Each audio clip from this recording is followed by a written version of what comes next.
Assalamualaikum warahmatullahi wabarakatuh. Di sini saya bertujuan untuk mempresentasikan tugas mata kuliah karakter building yang bertemakan korupsi, pertumbuhan ekonomi, dan pekerjaan yang layak. Sebelum lanjut ke slide berikutnya, izinkan saya memperkenalkan diri terlebih dahulu. Perkenalkan, nama saya Hani Zulfawardani dengan NIM 64221733 dari kelas 642A37. Di slide ini ada pengertian tentang korupsi.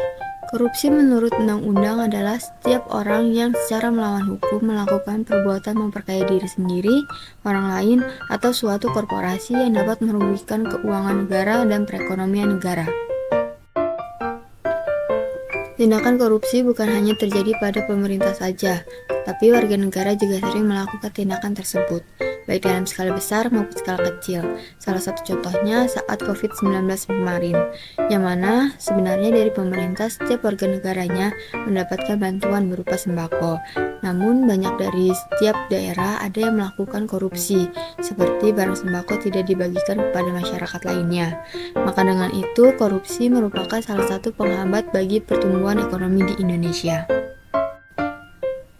Berikut ada beberapa contoh dampak dari korupsi. Yang pertama ada pertumbuhan ekonomi terhambat, ketidakseimbangan finansial negara, ancaman inflasi, penurunan kualitas barang dan jasa, penghasilan pajak negara berkurang, meningkatnya utang negara, serta kemiskinan yang bertambah. Di slide ini ada pengertian tentang pertumbuhan ekonomi. Terlepas dari dampak korupsi dalam suatu negara, pasti ada cara untuk melakukan pertumbuhan ekonomi supaya berjalan semestinya dan semakin baik dari sebelumnya. Pertumbuhan ekonomi sendiri memiliki pengertian, yaitu peningkatan nilai serta jumlah produksi barang dan jasa yang dihitung suatu negara dalam suatu kurun waktu tertentu berdasarkan kepada beberapa indikator. Misalnya saja, naiknya pendapatan nasional, jumlah tenaga kerja lebih besar dibanding jumlah pengangguran, dan lain-lainnya.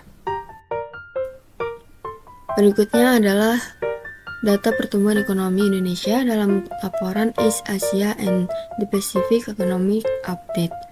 Pada tahun 2019, pertumbuhan ekonomi Indonesia berada di angka 5. Di tahun selanjutnya, yaitu 2020, pertumbuhan ekonomi Indonesia sempat menurun menjadi minus 2,1. Di tahun 2021, pertumbuhan ekonomi Indonesia menjadi 3,7.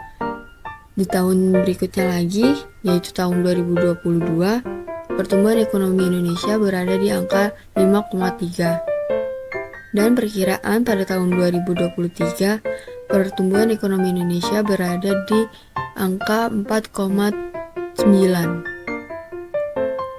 Berikut ada juga pengertian dari pekerjaan yang layak. Selain korupsi yang bisa mempengaruhi terjadinya pertumbuhan ekonomi juga bisa mempengaruhi terjadinya pekerjaan yang layak atau tidaknya bagi warga negara Indonesia. Pengertian dari pekerjaan yang layak adalah pekerjaan yang dilakukan atas kemauan atau pilihan sendiri, berupa atau memberi penghasilan yang cukup untuk membiayai hidup secara layak dan berharkat, serta terjamin dari keamanan dan keselamatan fisik maupun psikologis. Berikut ada beberapa contoh hal-hal yang dapat dikatakan sebagai pekerjaan yang layak. Yang pertama, tersedia bagi semua orang pada usia produktif, jadi tidak termasuk untuk usia anak-anak tanpa kecuali, termasuk mereka yang memiliki keterbatasan fisik serta tanpa hambatan gender. Yang kedua, ada semua pekerja terlindung secara sosial, termasuk mereka yang terlibat dalam kegiatan ekonomi informal.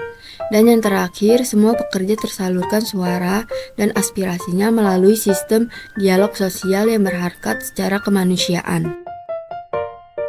Dari pengertian pekerjaan yang layak tersebut, untuk saat ini sangat sulit mencari pekerjaan seperti itu, karena sekarang banyak kasus pekerja yang digaji tidak sesuai dengan undang-undang yang telah ditetapkan, penghasilan yang tidak cukup untuk membiayai kehidupan sehari-hari, dan masih banyak lagi. Kesimpulannya adalah, maka dengan itu dalam suatu negara harus dapat mengurangi angka korupsi, karena jika terjadinya korupsi, maka akan sangat berdampak pada pertumbuhan lainnya. Salah satu contohnya seperti pertumbuhan ekonomi dan pekerjaan yang layak. Berikut adalah presentasi dari saya, kurang lebihnya saya mohon maaf. Wassalamualaikum warahmatullahi wabarakatuh.